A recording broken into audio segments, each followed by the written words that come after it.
Hello students and a very warm welcome to the sixth lecture of the course Calculus and ODE. In today's lecture we will discuss section 8.7 from the book Calculus and Analytic Geometry by Thomas and Finney. So we'll discuss the alternating series test and the alternating series estimation theorem. So let us first define what is an alternating series. A series in which the terms are alternately positive and negative is called the alternating series. So as the name suggests, a series of alternately positive and negative terms is called an alternating series. So let's see a few examples. So this series is 1 minus 1 by 2 plus 1 by 3 minus 1 by 4 plus 1 by 5. Keep on going like this. So nth term of the series is minus 1 raised to the power n plus 1 upon n. So this is an alternating harmonic series. You remember this was the harmonic series, summation 1 by n, where n varies from 1 to infinity. Now each term here is minus 1 raised to the power n plus 1 by n. So this is called an alternating harmonic series. See next, you have minus 2 plus 1 minus 1 by 2 plus 1 by 4. So this is also an alternating series, and you can see that this is a geometric series with common ratio minus 1 by 2. Likewise, this is also an alternating series whose nth term is given by minus 1 raised to the power n plus 1 into n. So we have defined an alternating series as a series whose terms are alternately positive and negative.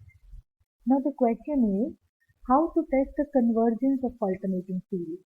So far we have done the test which gives you the convergence of geometric series or nth term test for divergence, and we have a couple of tests for series of non-negative terms. But now here we cannot apply on this one, right? So how do you test the convergence of alternating series?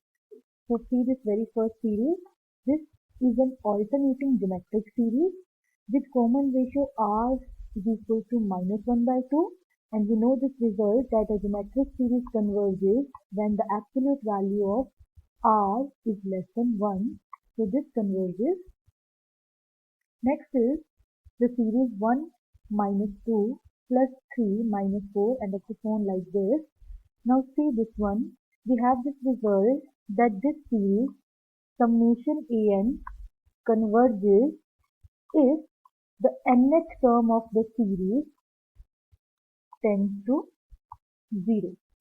And contrapositive of this is that if this is not equal to 0, then this series has to diverge. Now see, this nth term, limit of the nth term does not tend to 0, and hence we can say that this series diverges.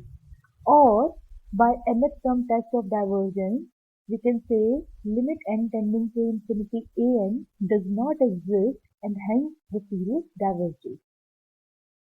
Now what about this series? The alternating harmonic series. How do you test the convergence of this series?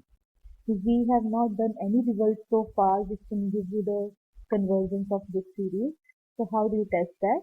The answer is the alternating series test or the Leibniz theorem. So what is the alternating series test? Alternating series test says that the series summation n going from 1 to infinity minus 1 raised to the power n plus 1 into un. Basically it is substitute n is equal to 1. You have minus 1 to the power 2. So this is u1 minus u2 plus u3 minus u4. Keep on going like this. Now the test says the series, this alternating series converges if all three of the following conditions are satisfied. So what are those conditions? The first condition says that un should be positive. Un should be positive for all n going for 1 to infinity. Second is that un should be greater than equal to un plus 1 for all n greater than equal to capital N for some integer n. So this n can take any value. So if n is equal to 1, then we say that un is greater than or equal to un plus 1 for all n greater than or equal to 1, means u1 is greater than or equal to u2 is greater than or equal to u3, and keep on going like this. And if this n is some number, say 2, 3, 4, so basically we want to say that after a stage, this should hold, right? And the third condition is that u1 should tend to 0 as n tends to infinity. So these are the three conditions. If these three conditions are satisfied, then we say that the alternating series converges. So let's see an example. Test the convergence of the alternating harmonic series. So this is the alternating harmonic series, summation n going from 1 to infinity, minus 1 raised to the power n plus 1 into 1 by n. So basically you just compare it with your alternating harmonic series test, where we have summation minus 1 raised to the power n plus 1 into un, this summation. So our un is this term, 1 by n. So check if the conditions are satisfied. So u1, which is equal to 1 by n, this will be positive for all values of n going from 1 till infinity. So the first condition is satisfied, that un's are all positive.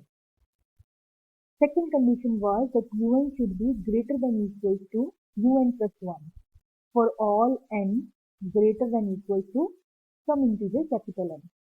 Now you see 1 by n is greater than or equal to 1 by n plus 1 for all values of n. So we can say that un is greater than or equal to un plus 1 for n going from 1 till infinity.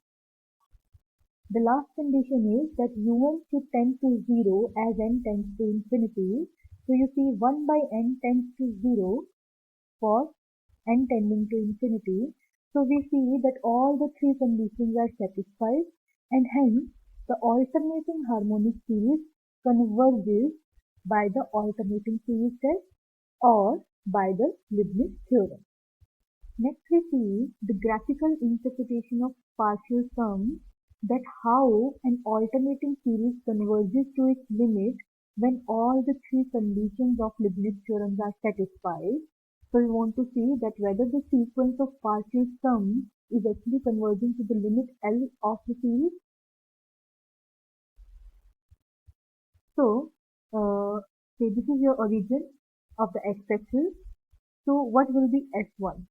S1 is equal to U1, and since Leibniz theorem is satisfied, so this U1 will be a number greater than 0, and hence this is our U1. So this is our S1, which is equal to U1. Second step is, where is S2? So we have to mark a dot for S2. So S2 will be U1 minus U2, sum of first two terms, second partial sum of the series. So by the second condition of the Leibniz theorem, we know that U2 will be less than equal to U1, right? U2 is a number less than or equal to U1. Now if you subtract the numbers from U1 which is less than or equal to U1, so this S2 is either 0 or some number greater than 0, right?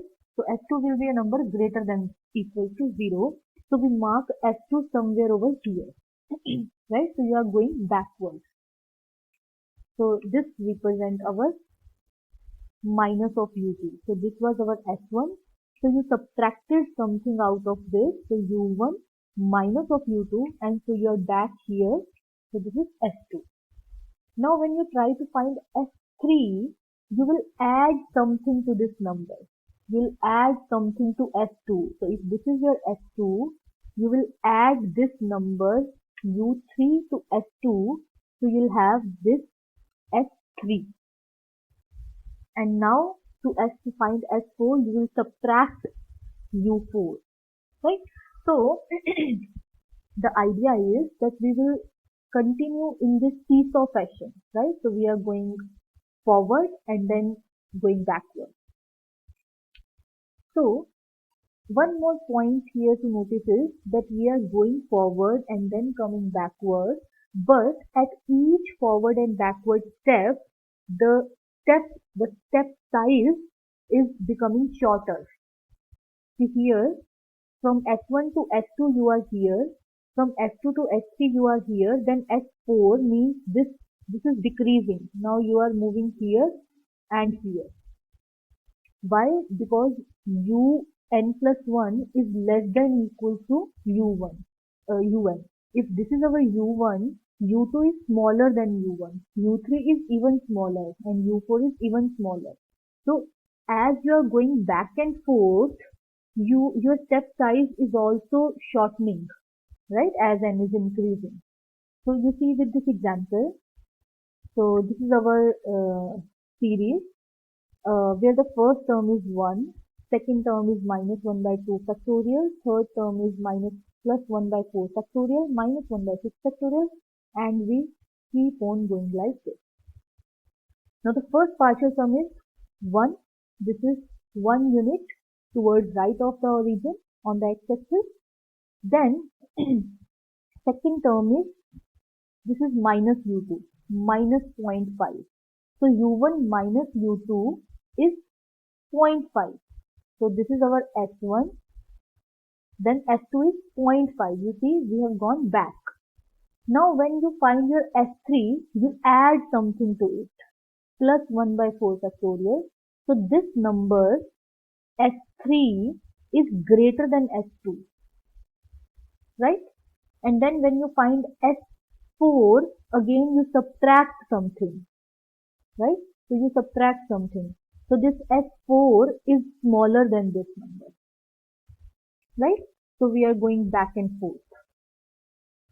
Now we have used two conditions of the Leibniz theorem. Now consider the third condition of the Leibniz theorem, which says that the nth term un tends to 0 as n tends to infinity.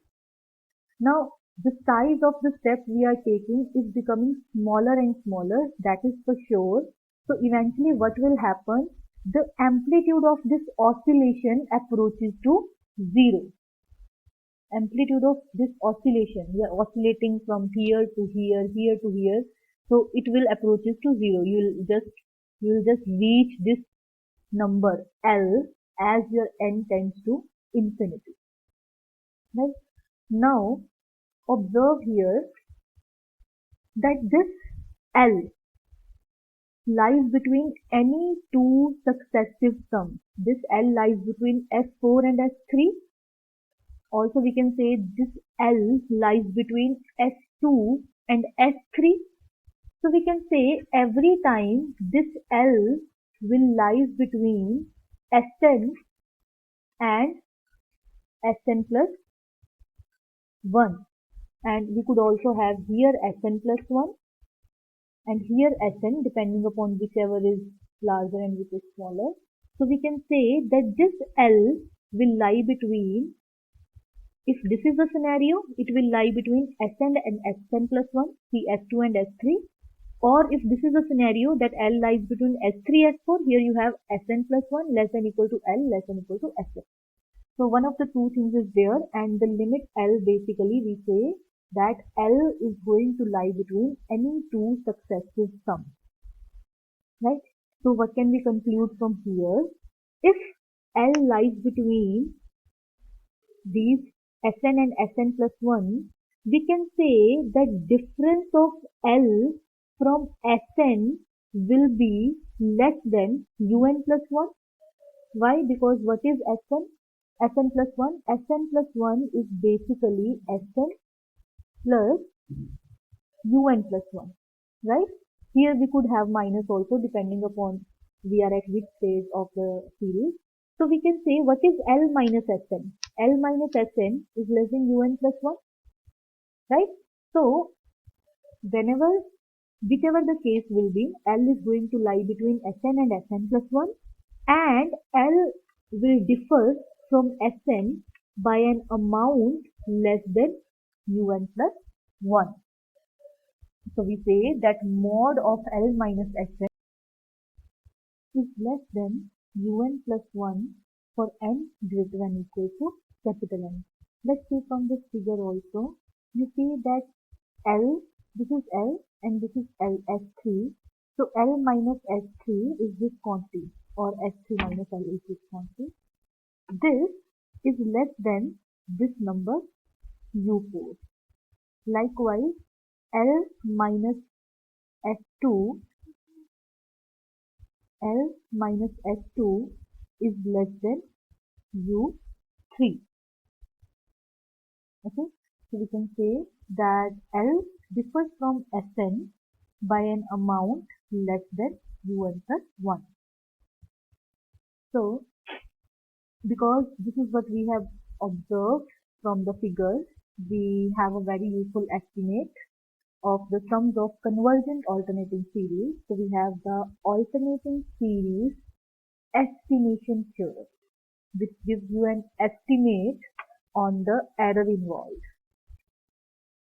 If the alternating series summation n going from 1 to infinity minus 1 raised to the power n plus 1 into un satisfies the three conditions of Leibniz theorem, then for n greater than or equal to capital N, Sn will be given by this term. This Sn approximates the sum L of the series. But we are saying that this nth partial sum approximates the sum of the series with how much error? With an error whose absolute value means the absolute value of the error involved is less than un plus 1. And what is mod of E? Mod of E is basically this L minus Sn. So this L minus Sn is less than un plus 1. The absolute value of the first unused term. So after this one, the first unused term is un plus 1. Right?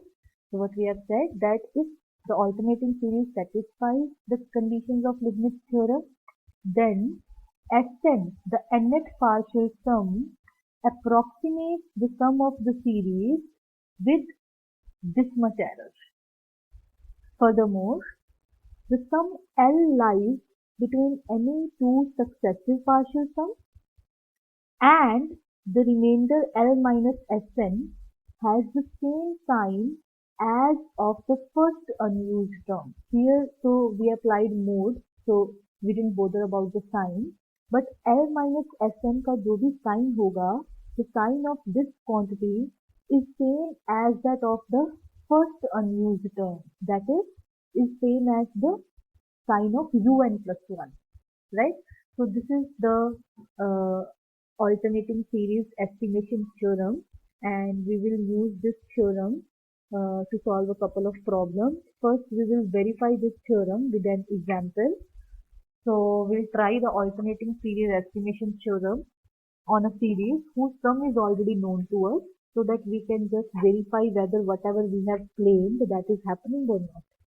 So this is the series summation n going from 0 to infinity minus 1 raised to the power n into 1 by 2 to the power n. So the first term of the series is 1, second term is minus 1 by 2. Likewise, so the nth term is minus 1 raised to the power n into 1 by 2 raised to the power n. And this is an infinite geometric series. And what is the sum of this series? Sum of the series, which is represented by L, is a upon 1 minus r. So a is 1 upon 1 minus r is minus 1 by 2. So this sum is 2 by 3. So L is known to us. We want to verify whether this is happening or not. So what the alternating series estimation theorem says is that if we truncate the series after 8th term, so this is first, second, third, fourth, fifth, sixth, seventh, 8th term, if we truncate this series, suppose the actual sum of the series is 2 by 3, suppose we consider only 8 terms to write the sum of the series, then there must be some error involved in the approximation. Right. So suppose we approximate this series with the first 8 terms, then the result says that mod of L minus Sn should be less than un plus 1. Right? So what is the sum of first 8 terms? What is the sum of first 8 terms? We have calculated it to be this number. And L is known to us 2 by 3. So L is basically 0.66666 going on like this. Right?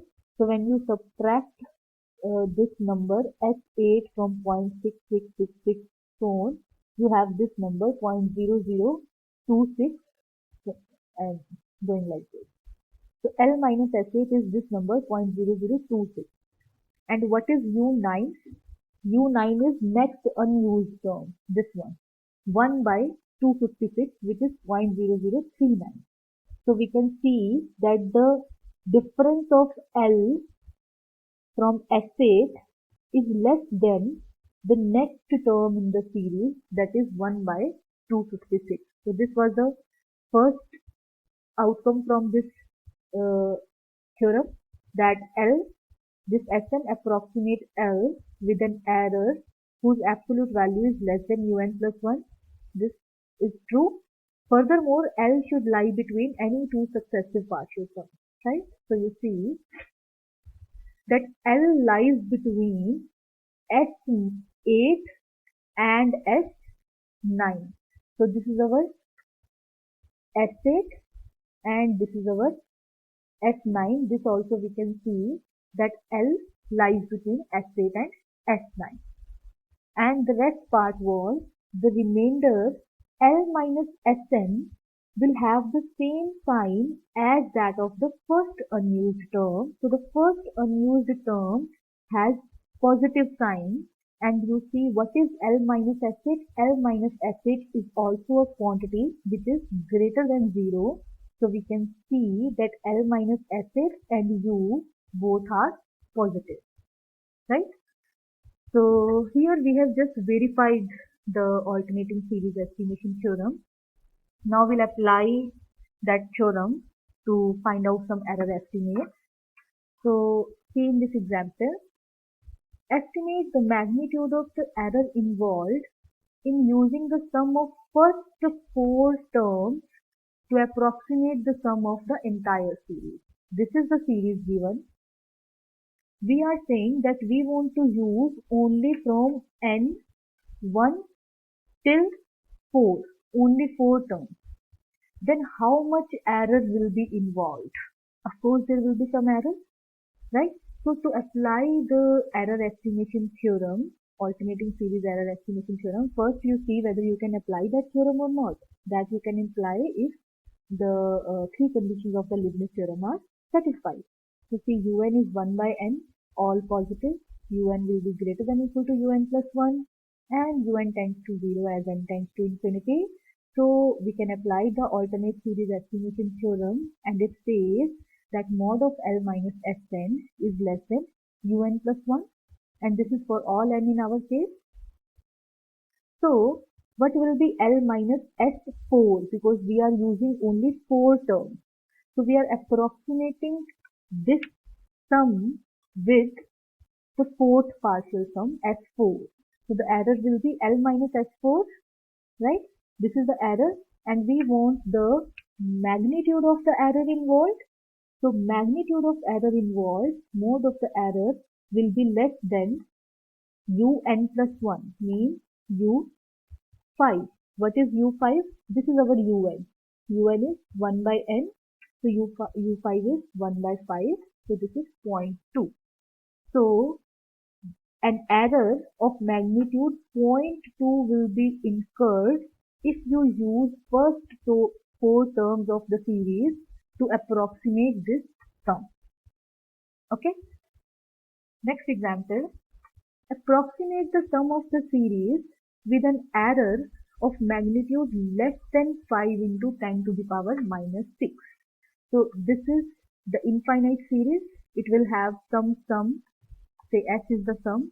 So we want to approximate this sum with an error of magnitude less than 5 into 10 to the power minus 6. So you can write the same problem can be asked in this way. Determine how many terms should be used to estimate the sum of the entire series with an error less than 5 into 10 to the power minus 6, right? So first, before writing the solution, let's just gauge the problem. So basically this is the infinite series extension of the function cos of 1, right? So this is the extension for that. So the sum of the series will be basically cos 1. So this is the actual value.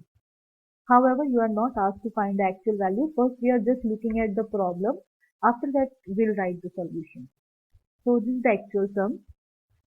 We are actually going to expand this series. So this series is 1 minus 1 by 2 factorial plus 1 by 4 factorial going on like this. And this is the sum of the series. So what we want is that this L minus this Sn should be less than, we want L minus sum of n terms should be less than 5 into 10 to the power minus 6. So we want to find this, which that Sn is. So you see, this is that Sn, 0.540302. Till here, exact same. After that, something different, right? So basically, this is that value. So how do you find with the error estimation theorem?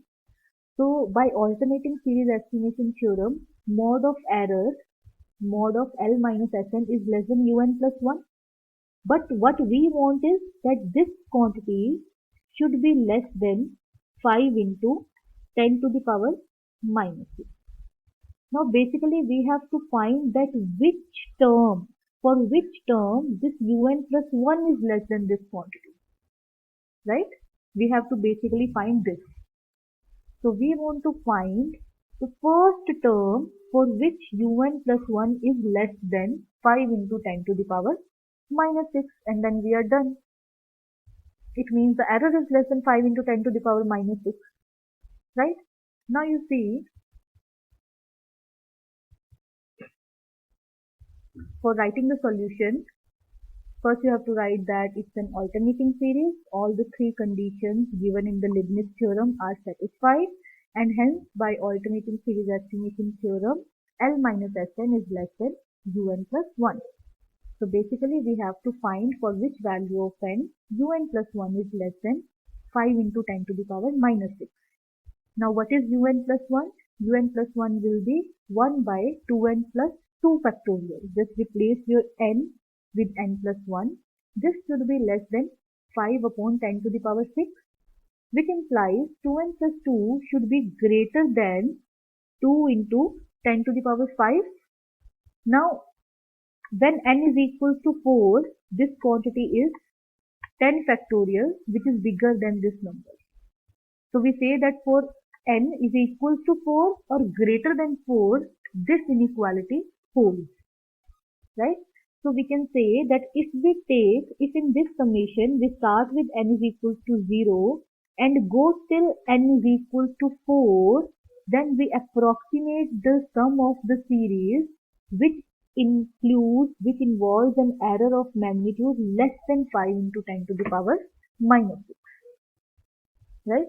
So we take 1, 2, 3, 4, 5 terms and starting from 0 till 4. So the sum of these 5 terms is this one, and hence we can say that this sum of this series, infinite series, is approximated by this sum which involves an error of magnitude less than 5 into 10 to the power minus 6, right? So that's it. Have a nice day.